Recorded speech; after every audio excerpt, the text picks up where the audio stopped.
Je l'ai toujours dit, Christ est mort pour nous tous. Et personne n'est prêt à mourir pour Christ. Comme nous aimons la vie, ce que nous pouvons faire, c'est de vivre alors pour Christ. Il faut que toute notre vie soit orientée pour donner gloire à Christ. Tu vas abandonner les ennemis, tu vas pardonner, tu vas quitter la vie mondaine, simplement parce que tu veux que ta vie glorifie Dieu. C'est tout ce que Dieu attend de nous. Et ce qui peut donner un coup de pouce à ta vie, c'est cette parole que nous prêchons ici. Mes amis, c'est l'année de repos. Mais attention, c'est dans la même année où des choses contraires peuvent arriver. Parce que ça, c'est la mission du diable. Il cherchera à empêcher quelques-uns à vivre le repos de Dieu. Voilà pourquoi Dieu m'a envoyé pour te prévenir que le diable cette année aura des missions spécifiques.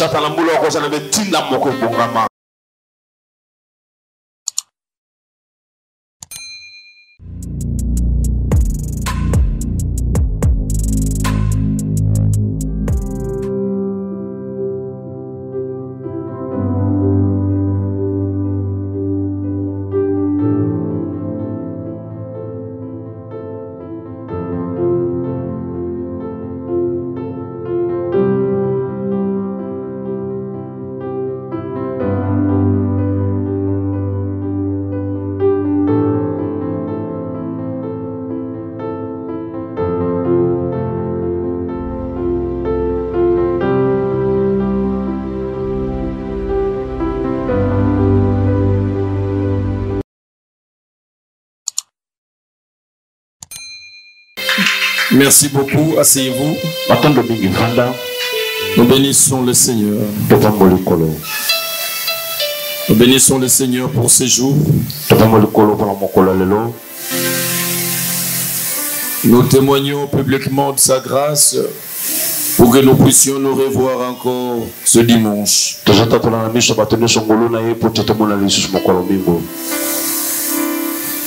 Nous allons partager sa parole. C'est une grâce de partager sa parole. Est-ce que tu es dans la joie de recevoir ta portion de la parole aujourd'hui? La parole qui donne la vie. Si tu es dans la joie, manifeste ta joie pour la parole.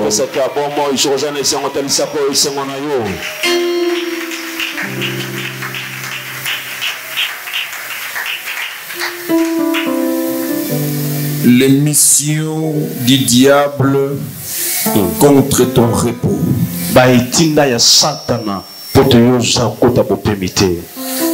Les missions du diable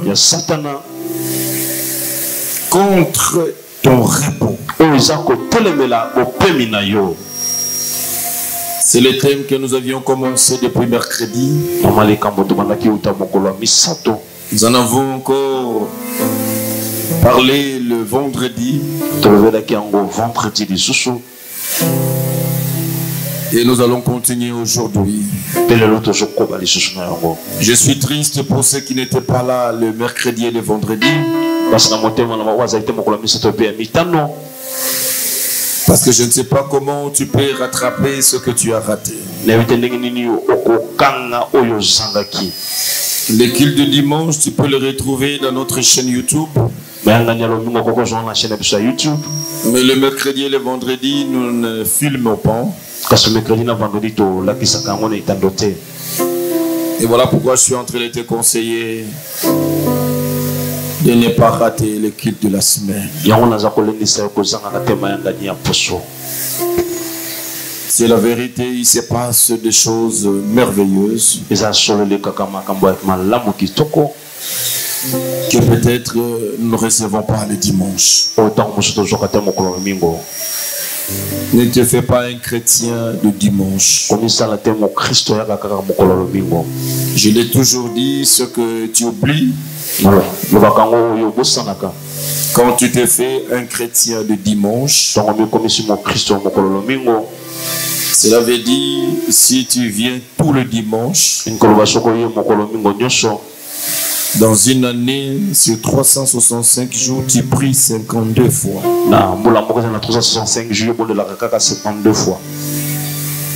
Et c'est normal, sur 365 jours que Dieu te donne, tu pries plus de 300 jours, tu ne viens pas dans sa présence. Et imaginez combien de dimanches aussi tu peux trouver des entraves pour que tu ne sois pas là, et tu peux déduire, et tu serais dans une trentaine, quarantaine de fois où tu étais dans la présence de Dieu durant toute l'année. C'est inadmissible.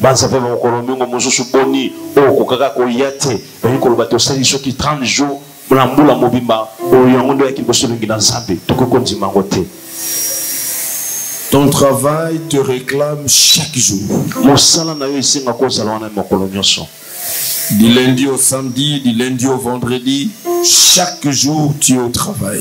Lundi, samedi, lundi, vendredi, tes études te demandent tous les jours. Et lundi au samedi ou du lundi au vendredi. Lundi au samedi, lundi au vendredi. Mais pour le Seigneur, tu n'as pas suffisamment de temps. Or, les études, tu n'étudies pas pour le Seigneur. Tu ne travailles pas pour le Seigneur, c'est pour toi-même. Les études, c'est pour toi-même. Et pour étudier, pour travailler, pour tout faire, même t'occuper de ton mari, de ta femme, de tes enfants, ce que tu oublies souvent, tu le fais avec la vie de quelqu'un. Avec le souffle que quelqu'un te donne gratuitement. La nature humaine est ingrate. L'homme oublie celui qui l'a réveillé le matin. Il oublie de lui dire ne fût-ce que merci chaque matin. Il y a des gens qui se réveillent avec leur téléphone, il est sur WhatsApp déjà. Il y a des habitudes que nous devons changer. Sinon, les années vont commencer à passer. Nous deviendrons purs qu'avant. Parce que tu ne resteras même pas la même personne. Parce que le monde va te déformer. Tu deviendras pur qu'avant. Il faut t'exposer à la parole. C'est cette parole qui entre dans ta vie chaque jour. Chaque jour, tu as le temps de lire la parole. Tu as un programme à l'église d'intercession, d'évangélisation, je ne sais pas. Tu es dans le rendez-vous des cultes. Tu es exposé aux bonnes choses. Et quand cela pénètre ta vie, tu verras qu'il y aura des transformations radicales. Il y aura des changements radicaux.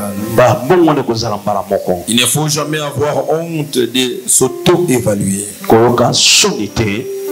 Tu dois te regarder, ça fait combien d'années? Combien de temps que j'ai donné ma vie à Christ? Pose-toi des questions, qu'est-ce que je fais pour Christ? Je l'ai toujours dit, Christ est mort pour nous tous. Et personne n'est prêt à mourir pour Christ. Comme nous aimons la vie, ce que nous pouvons faire, c'est de vivre alors pour Christ.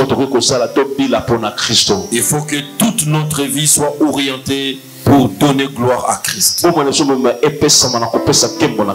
C'est comme cela que tu vas parfaire ta vie. Tu vas améliorer ta vie. Parce que tu te sens obligé de le faire pour plaire à Jésus.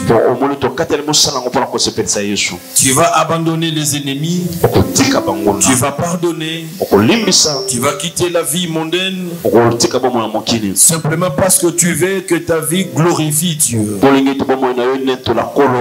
C'est tout ce que Dieu attend de nous. Et ce qui peut donner un coup de pouce à ta vie, c'est cette parole que nous prêchons ici. C'est cette parole que j'encourage que tu continues à lire. Nous devons bien aimer appliquer nos cœurs à ça. L'émission du diable contre notre repos. Pourquoi nous parlons de ce thème? Là, c'est Dieu qui nous a inspiré ça dans la prière. Après un mois où nous nous sommes entretenus sur le repos de Dieu, le repos dans lequel nous sommes tous appelés à y entrer. Gloire au Seigneur, car le témoignage déjà pour quelques-uns sont visibles. Le Seigneur est en train de rendre effectif son repos dans notre vie.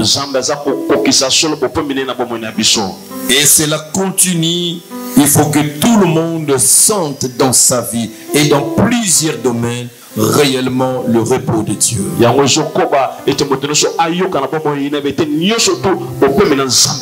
avions parlé du repos. Le repos est déjà décrété. Il faut y entrer. Nous avions dit comment y entrer. Il faut y entrer par la foi. Il faut s'asseoir sur Christ qui a tout accompli. Le repos, c'est lâcher la prise et laisser le forcing. Il faut laisser le flot des eaux entrer. Il ne faut pas le retenir. Tu dois te préparer au repos. Le repos, c'est cette eau que Israël a demandé dans le désert. Et le Seigneur a promis d'accorder, de donner de l'eau, de faire pleuvoir pour son peuple. Mais le repos peut devenir dérangeant quand l'homme ne s'est pas préparé à ce repos. C'est comme cela que Dieu a demandé aux enfants d'Israël que chacun d'eux puisse creuser des puits avant que l'eau du repos tombe. Chaque famille devait avoir des trous qu'il a préparés, préparés pour recevoir de l'eau. Et quand la pluie a été libéré par Dieu, tous ceux qui avaient creusé ont eu à obtenir de l'eau et à économiser de l'eau. Et imaginez ceux qui n'avaient pas creusé. L'eau, la pluie était tellement abondante et il y avait aucune part où il fallait conserver de l'eau. Et l'eau va commencer à couler sur vous et ça va créer de la boue. Ce qui donne le repos aux uns peut devenir dérangeant aux autres si vous ne vous préparez pas. L'année de repos, il faut se préparer pour ce repos. Pendant un mois, je vous ai donné le secret de ce repos. Tu as ta part de responsabilité et je suis en train de t'observer. Je veux que tu joues ta partition. Car le repos de Dieu est effectif. Cependant, Dieu commençait à me faire réfléchir que c'est même pendant l'année du repos que l'ennemi aussi est en train d'orchestrer. Et les missions qu'il s'assigne, c'est pour t'empêcher d'accéder au repos. J'aime bien donner cet exemple. À celui qui a le visa, le passeport, les billets et tout le nécessaire pour voyager, on ne peut plus lui refuser le voyage. Mais il peut lui-même se refuser le voyage. Le diable qui sait qu'il ne peut pas te ravir le repos. Il ne peut pas te ravir ton passeport. Tu as déjà le visa. Tu as les billets. Tu as fait des réservations. On ne peut pas t'empêcher d'accéder à ton avion. Mais le diable peut se donner des missions. Simplement de t'entraver, de te distraire, pour que tu oublies l'horaire de ton vol. Ou si tu connais l'horaire de ton vol et que tu sois pris par des embouteillages et que tu arrives, on te dit regarde, ton avion est déjà sur la piste en train de décoller. Alors tu vas rater le vol de ton repos. Le diable ne pouvait pas t'interdire le repos. Mais dans ses missions, il vient t'entraver, t'empêcher de prier, t'empêcher de lire la parole, t'empêcher de faire le nécessaire que toi tu devais faire. Et in fine que tu rates le grand repos que Dieu a déjà décrété pour toi. C'est dans ce sens-là que nous sommes en train de parler sur la mission du diable contre ton repos que Dieu a déjà décrété. Et notre texte c'est dans Actes chapitre 20. Nous lisons du 7e verset au 12e verset. Verset 7 qui nous a verset 12. Actes chapitre 20. Actes chapitre 20. Le verset 7 jusqu'au verset 12. Verset 7 qui nous a verset 12. Écoutez ce que dit la parole de Dieu. Et je veux que tu me suives très bien, que tu comprennes bien cette histoire. Dans ma version, le Semeur, il est bien détaillé. La parole de Dieu dit ceci. Le dimanche, nous étions réunis pour rompre le pain. Comme il devait partir le lendemain, Paul s'entretenait avec les assistants.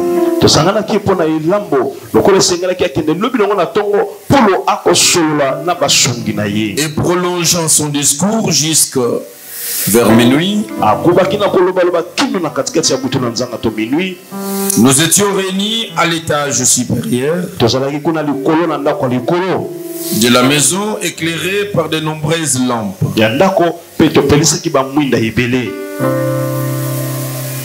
Un jeune homme nommé Eutychus s'était assis sur le rebord de la fenêtre. Et comme Paul prolongeait encore l'entretien, il s'endormit profondément.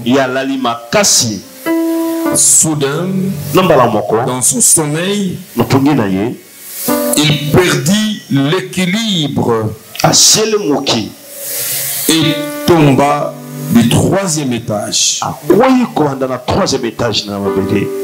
on le releva, il était mort. Paul descendit, se penchant vers lui, le prit dans ses bras et dit: ne vous inquiétez pas,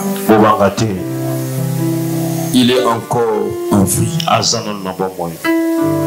Il remonta, rompit le pain, mangea et continua de parler jusqu'au point du jour.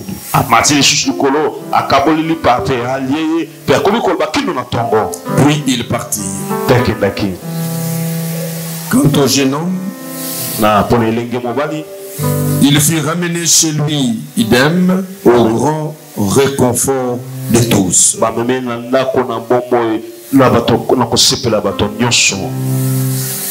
Écoutez pourquoi nous parlons de mission de l'ennemi. L'ennemi, il est avéré qu'il rôde tout autour de nous, cherchant qui il peut dévorer. Ici, il s'agit d'une histoire qui s'est passée dans la maison de Dieu. L'apôtre Paul se retrouve dans le temple avec ses assistants et les autres membres de l'église. Il était en train d'enseigner avant de partir pour un voyage.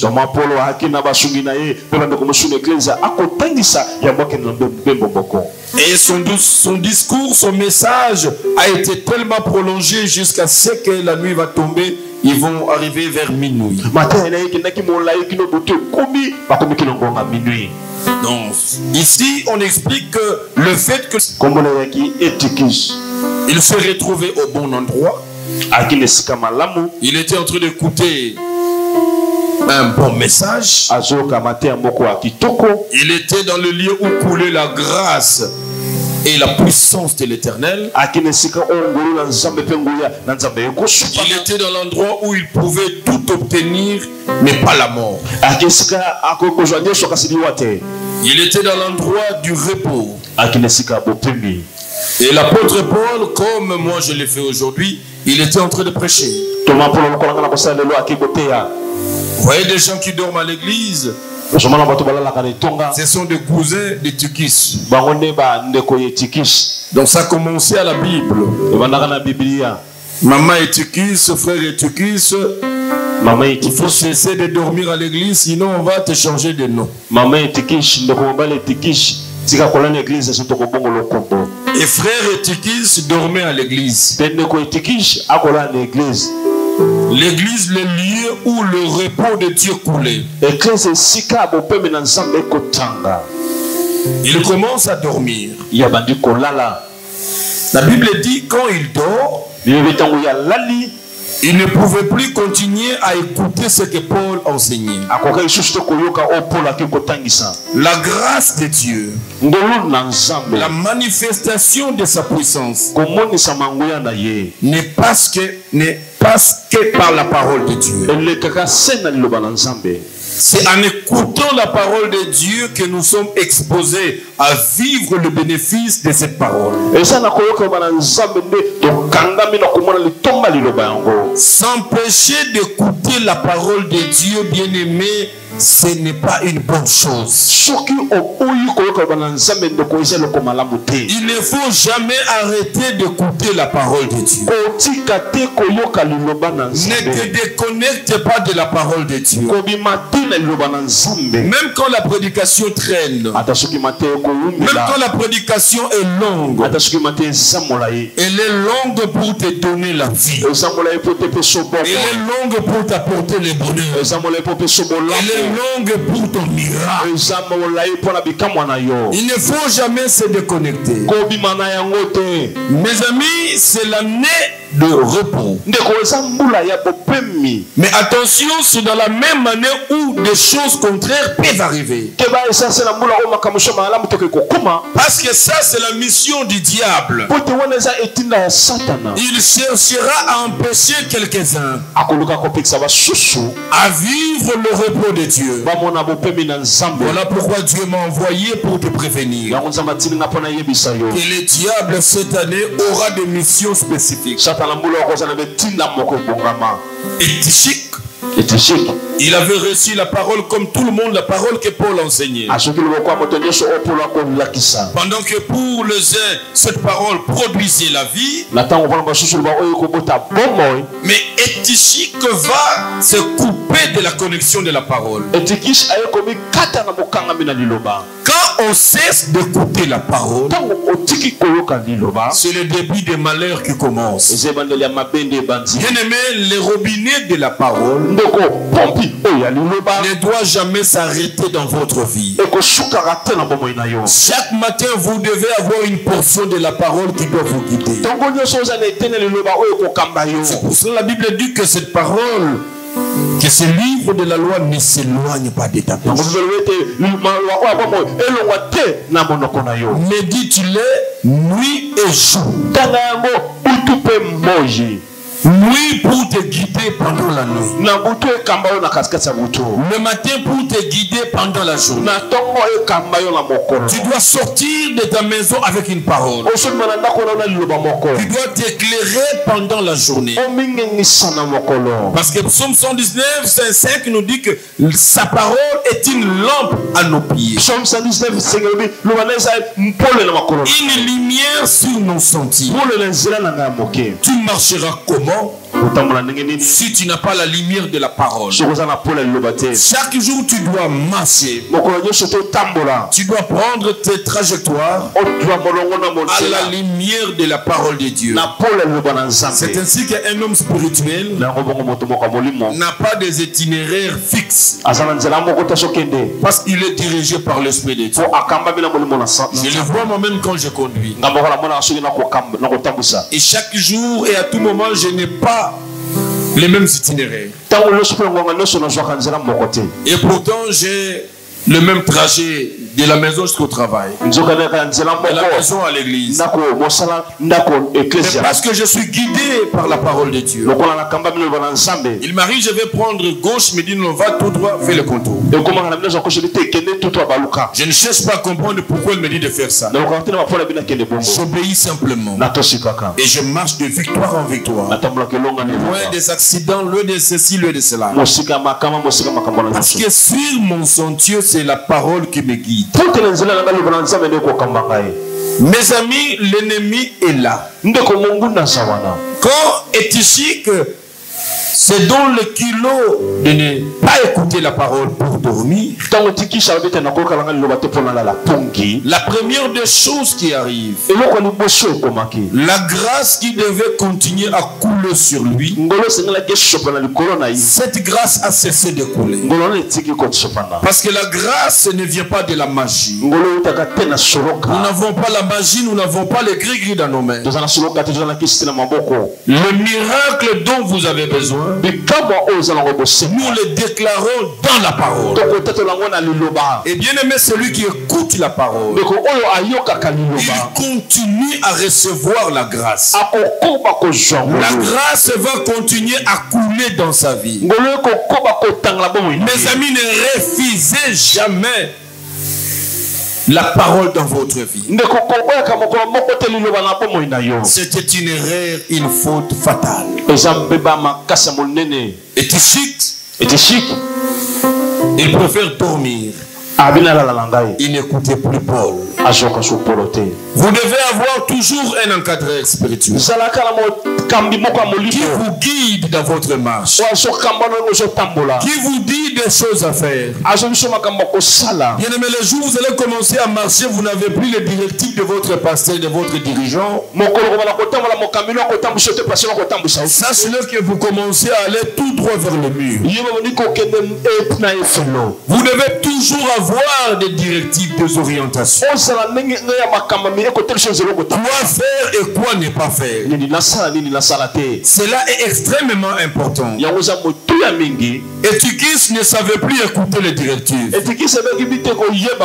Pourquoi? Parce que le sommeil l'a invité. Le sommeil, c'est l'œuvre de la chair.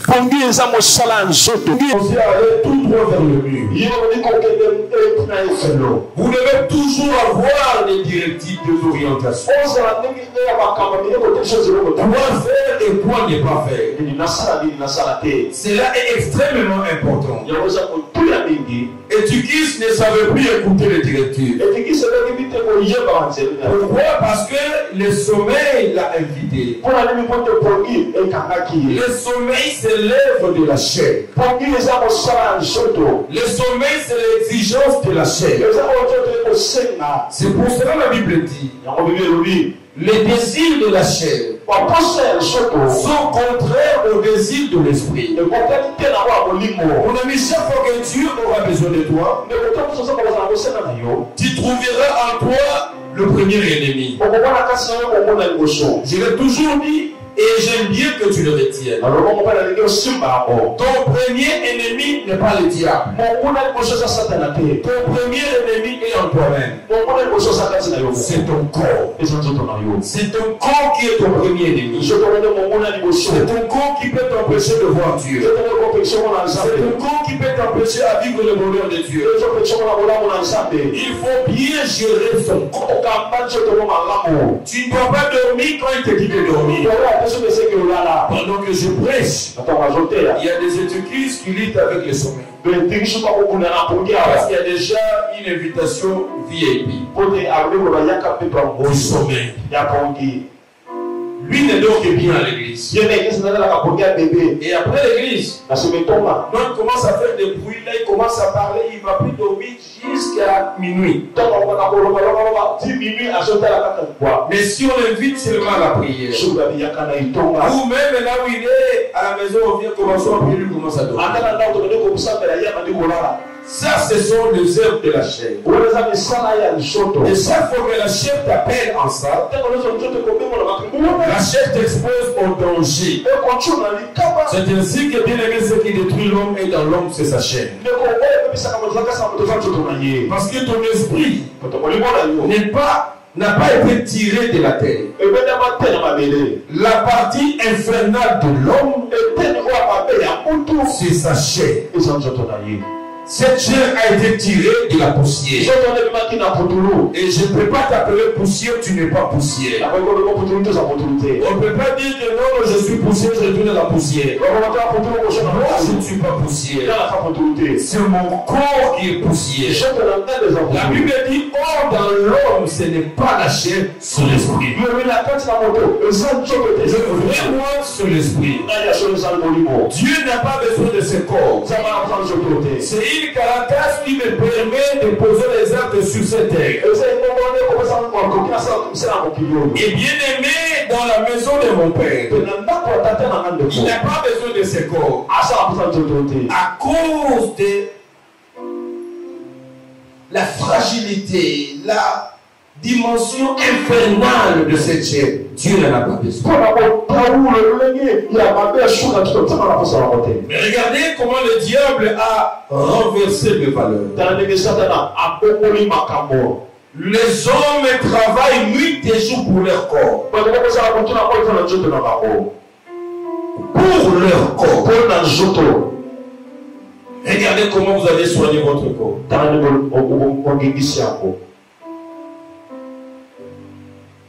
Vous êtes bien habillé, vous êtes bien coiffé. Même dépigmenter les corps, vous aviez fait ça. Ça, c'est le corps. Vous cherchez à manger avant de venir, c'est pour le corps. Vous mangez chaque jour, mais vous ne lisez pas la parole chaque jour. Vous buvez chaque jour, mais vous ne priez pas chaque jour. Nous ne pouvons pas travailler pour ce qui sera jeté. Ton corps, tu ne peux pas l'aimer après la mort. Après quelques jours, c'est la déconfiture.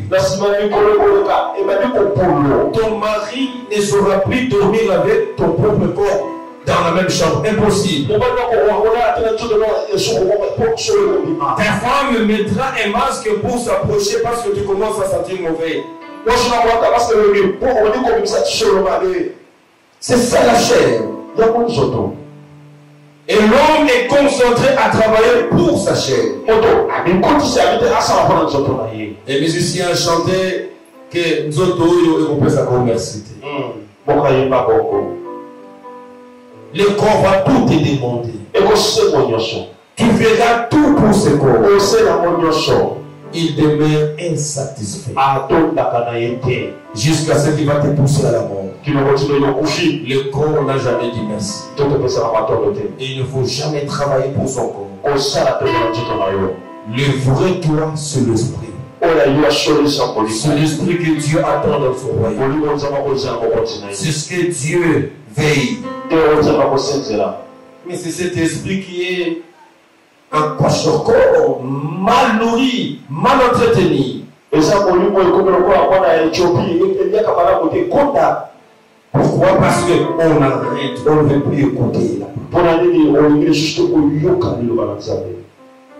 on ne veut plus écouter la parole, la tentation vient, on dort. Quand on dort, ce qui arrive après, c'est le déséquilibre. On dit les gênants qui étaient au niveau du 3e étage. Qu'est-ce qui a amené ces gênants au 3e étage? C'est la parole. C'est la parole qui l'a amené jusqu'au 3e niveau. Bien aimé, il n'y a que la parole de Dieu qui peut te faire quitter du rez-de-chaussée pour te tourner des attitudes. Mon ami, je vous dis des choses vraies, des choses vérifiables en nous-mêmes. C'est cette parole qui te fera asseoir avec des grands. C'est cette parole qui t'amènera là où ton père, le père de ton père, le père du père de ton père, papa n'est pas arrivé. Cette parole t'amènera à un niveau où l'histoire de ta famille trouvera son début de commencement.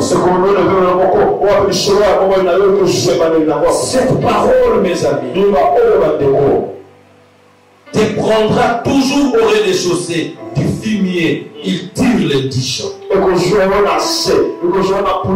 Et cette parole va nous faire monter dans les attitudes. Ces jeunes hommes se retrouvaient au 3e étage. Quelle belle perfection dans sa vie. Quelle belle performance. Il est arrivé au niveau du 3e étage. Mais écoutez, le fait de négliger la parole. Il y a des gens qui viennent à l'église parce qu'ils n'ont pas encore eu quelque chose. Les jours où ils trouvent le travail, ils commencent à négliger le béni. Ils commencent à nous dire qu'il est très fatigué. Mon ami, tu étais tous les jours là à temps. Avant le début de culte, tu étais là. Et cette parole commence à te donner des petites choses. Et tu commences à perdre les repères déjà. Tu n'as plus le temps pour le Seigneur, la folie. Tu n'as plus le temps pour l'église, tu dis non, il fait chaud ici. C'est ça la folie, mes amis. C'est cette parole qui a pris Étiquis au niveau bas et cette parole amène jusqu'au 3e étage. Mon ami, cette parole qui t'a pris du fumier, qui commence à te donner ce que tu as aujourd'hui. Et laisse-moi te dire que cette parole n'a pas cessé de continuer à monter avec toi. Elle va encore t'amener plus haut. Mais tu ne dois pas commettre l'erreur fatale de négliger la source qui te tient, la source qui te propulse. C'est la parole qui te booste, mon ami. Ne coupez pas la connexion avec la source qui est la parole. C'est l'erreur de l'Étiquis. Le fait de ne plus écouter la parole, il tombe dans le sommeil. Ce qui arrive, c'est quoi? C'est le déséquilibre. Celui qui était stable aux affaires, il commence à chanceler dans ses affaires. Celui qui était stable dans ses fonctions, il commence à avoir des problèmes arriver autour de son fonctions. Celui qui était stable dans son mariage, il commence à trouver des problèmes conjugaux dans son mariage. D'où vient le déséquilibre? Le déséquilibre vient, maman, papa. Quand tu commences à te déconnecter de la parole. Le déséquilibre vient quand tu n'as plus le temps pour l'église. Quand tu n'as plus le temps à prier. Quand tu n'as plus le temps pour Dieu. Attention, c'est une erreur fatale. Ça va commencer à t'amener le déséquilibre. Laisse cette parole monter avec toi. Et reste connecté à cette parole. Qu'aucune fatigue ne t'éloigne de Dieu. Qu'aucune esquisse ne puisse t'empêcher de venir à la maison. C'est la source de ta force. C'est comme cela nous sommes faibles devant les satanistes. Parce que nous, les chrétiens, nous manquons la discipline. Mais les satanistes sont très disciplinés. Si on nous dit chaque minuit, il doit être c'est bon au cimetière, chaque minuit il est au cimetière. Et quand on te dit chaque minuit, il faut être en prière. Non, quand il pleut, tu dis que même Dieu comprend qu'il pleut, tu dois dormir. C'est ça la discipline de nous, les chrétiens. Qui nous amène souvent à balloter et à vivre le déséquilibre. Et le déséquilibre annonce la fatalité. Quand tu commences à voir déjà dans tes affaires, ça commence à bouger. Les choses commencent déjà à... Tu commences à tomber à petits pas. Attention mon ami. Ce déséquilibre-là, si tu ne te défais pas ce que tu avais fait, tu vas tomber. Et quand on tombe, c'est la mort qui arrive. Et ce jeune homme était tombé. Et il était mort. Mais mon ami, la plus grande question, il est mort où? À l'église. Il est mort quelle année?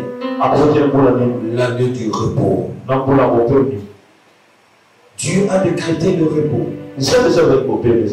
Mais ta distraction, ton sommeil spirituel peut t'amener au pire. Peut t'amener à vivre le contraire du repos. Peut t'amener à vivre le contraire du repos. Cher Étiquis, suivez-moi.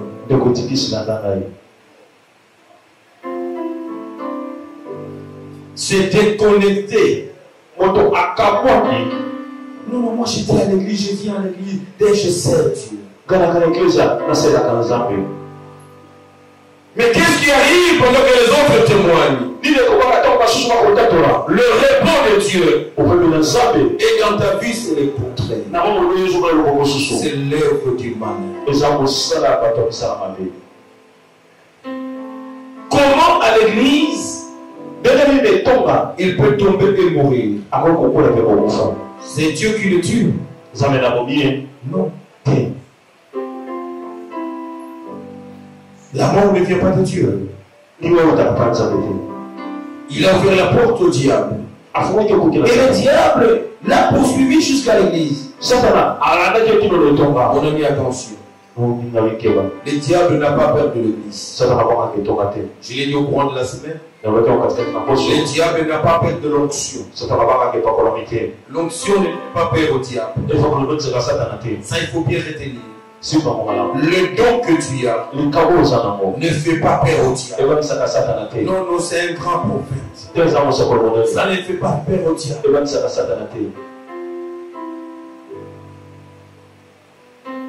Il est entré jusqu'à l'église. Il a bousculé l'église. Étiquis est tombé, il est mort. Je parle de l'église, tu me regardes avec des yeux regardants. Mais laisse-moi le dire bien. Le diable n'avait même pas peur de Jésus. Jésus, après 40 jours de jeûne, au lieu de voir les anges venir s'entretenir avec lui, non, c'est le diable qui se pointe en premier. Comme s'il attendait seulement la fin de son jeûne, il était le premier. Il ne s'est pas adressé à distance Le diable est venu pour devant Jésus. Il faut faire attention. Dans cette année de repos, il faut faire attention. Il rôde autour de nous. Il rôde autour de nous. Je regardais Jésus. Il n'a fait aucune prière d'autorité. Il n'a pas chassé le diable. Mais l'église d'aujourd'hui, toutes les églises entre guillemets, nous formons les combattants de l'église. Ce n'est pas vision de Dieu.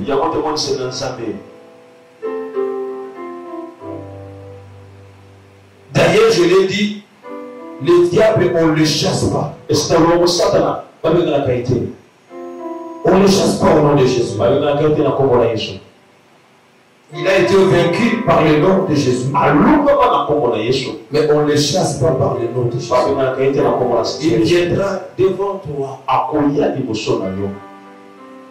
Il est venu devant Jésus. Le diable n'est pas le démon. Vous chasserez à mon nom le démon. Au nom de Jésus, nous chassons les démons. Les mauvais esprits. Mais le diable, c'est Satan qui envoie les démons. Quand le diable se concentre à toi, quand le diable veut mettre ta tête par terre, comment vaincre le diable? Comment vaincre le diable? C'est par la parole. Le diable n'a pas peur de prières, de faits, de ceci, de cela. Mais la Bible dit, Dieu, il connaît avec quelle matière il a fabriqué le diable. Il n'y a que Dieu qui connaît la faiblesse du diable. Connaissant la matière qui compose le diable, il a dit le diable ne le chasse pas. Mais la Bible dit, résistez-lui avec une foi ferme. Et la foi vient. Continuez ce qu'on entend vient de la parole de Dieu. C'est ce que Jésus lui a dit. C'est écrit. Il connaît la parole. Il a dit à Jésus, mais c'est aussi écrit que Jésus avait la connaissance totale. Il a dit, il est aussi écrit. Ta victoire est dans la parole. C'est comme cela que le diable te combat à lire la parole. Il ne faut pas lire la parole. Il dit, moi aussi je lis la parole, mais il ne faut pas la lire comme on lit. C'est pas moi une revue propre. Ça existe toujours. Non. La parole, c'est comme cela nous avions parlé. La première mission du diable pour t'empêcher à vivre le repos. Le diable, sa première mission, c'est de te rendre ignorant. Cette année, tu dois réviser l'ignorance.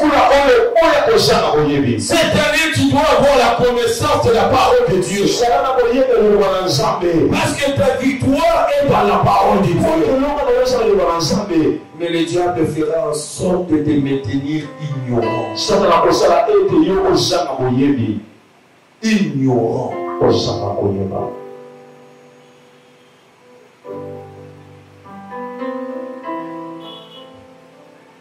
Mon ami, quand vous prenez les billets de 20 000 francs, 10 000, 5 000, 1000, des paquets, vous amenez ça, c'est pas moi, à l'ex-Yougoslavie. Vous donnez ça aux enfants qui sont là-bas, ils vont commencer à les jouer. C'est en train de jouer avec ça. Pourquoi? Ils sont ignorants. Ils ne savent pas que c'est de l'argent. C'est pour ça que la Bible dit, mon peuple périt. Mon peuple souffre. Par quoi? Par manque de connaissance. C'est l'arme la plus fatale de l'ennemi. Le diable combat les églises. Il cherche à maintenir les églises dans l'ignorance. L'ignorance a caractérisé nos églises. La preuve de l'ignorance dans nos églises, c'est le système de combat spirituel. Toutes les églises nous prions de la même manière. C'est l'effet de l'ignorance pire et simple. C'est pour ça que moi je vous ai toujours dit, moi je ne vous forme pas comme des combattants. Moi je vous forme comme des adorateurs. Vous êtes des créatures de Dieu. Ce que Dieu attend de vous, c'est de lui rendre les hommages, l'adoration. Mais écoutez, par bon sens, je ne peux pas m'engager à combattre quelqu'un que je n'aurais même pas à le fracturer.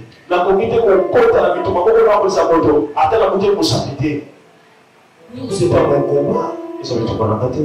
Mon ami, la Bible dit le jour où Dieu mettra fin au règne du diable. Il va les récupérer à la main, il va les ligoter. Les ligoter et les jeter dans le temple. Ce jour-là viendra. Il ne m'a pas envoyé ici pour venir l'aider. On a commencé déjà à les ligoter.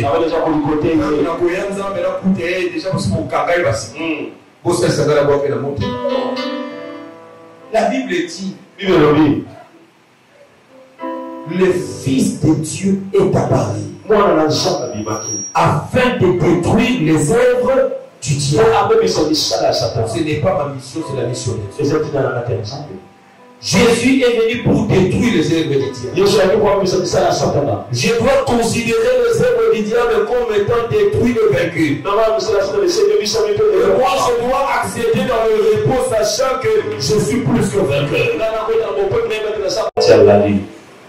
Pour le Seigneur. Où il est temps pour Dieu.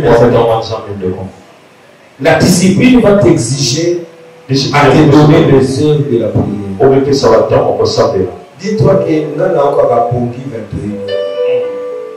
Alors je commencerai à prier 19 heures. Amen. Que le cosla la tête, que ça me la tête de religieux pour nous. On va la prier. On va amen. C'est à l'époque. Je dis à ton roi, mais la bande qui m'aide à se prier la vie. Tu vas tiens tout à la prière. Et ce qui est à la respiration. Amen. Linga prière, organise-toi pour la prière. Les diables viendront t'attaquer sur la vie des prières. Donne-toi des disciplines. Maman, tu as beaucoup d'enfants, quand ils rentrent de l'école, là tu es mal à l'aise. Organise le temps de les prier quand les enfants sont. Quand ils sont à l'école, moi j'ai prié à partir de 10 heures. Je suis en prière. Organise-toi. Le matin, je finis, je pars au marché, je viens après. À telle heure, je prie. À telle heure, si ce n'est pas le... je prie. Mettez des chansons qui vont t'aider à la prière. Quand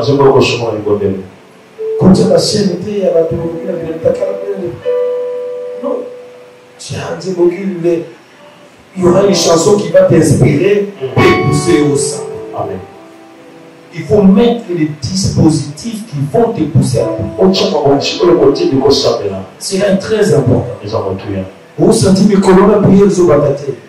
Ah, maman Rebecca, c'est pour passer. C'est pour que souvent des tout ça là, une heure, il a prié de pendant la semaine. Ils sont disposés pour ça. Il y a chaleur. Il y a prié pour ça la semaine, on était la télé, qui ont démarré, après semaine, on va continuer. Nous sommes au centre de viens à l'église ici. L'espace, viens prier. Nous avons à l'église. Au centre. Pas 30 minutes pendant l'année. Commence quelque part. Donc, prends du temps à la prière. Tu ne peux pas vivre le repos dans un monde occulte, satanique, un monde dominé par la puissance des ténèbres. Mon ami, on va commencer à balloter, faire balloter à gauche et à droite, tu mets ta candidature, on jette ça, on fait ceci, il y a des puissances qui dirigent ce monde. Mais il faut qu'on sente que toi, tes dossiers partout ils sont, c'est soutenu par la prière. Et ce prière montre le monde aussi ma voisin. Dossier dans le comité dérangé, directeur, mais il faut signer la vie. La vie des prières. Créons ces temps de prière. Rassure-toi des biens. C'est cette vie de prière. Mise en musique avec la vie de la parole. Ça va créer la sainteté en toi. Ça va te sanctifier. Tu vas marcher correctement avec Dieu. Tu auras les dégoûts du monde, tu auras les dégoûts du désir de la chair. Tu auras envie de Dieu et de le Seigneur. Ce sont là les missions de l'ennemi contre ton repos. Je déclare au nom de Jésus que ces missions du diable vont totalement échouer dans ta vie.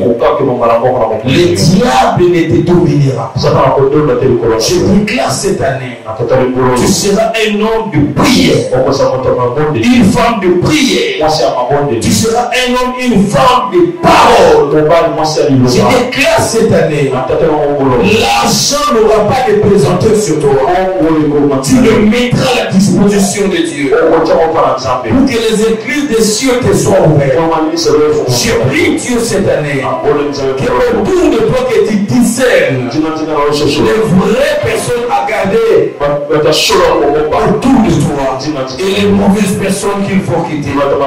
Je prie Dieu, mes amis, que cette année que rien ne t'amène au plus bas, que Dieu te donne le discernement de ces esprits, que tu saches te conduire, que l'ennemi avec ses missions il va échouer. Il va échouer. Et lamentablement échouer dans ta vie. Au nom de Jésus-Christ, j'ai ainsi déclaré. Amen. Amen. Nous acclamons pour le Seigneur.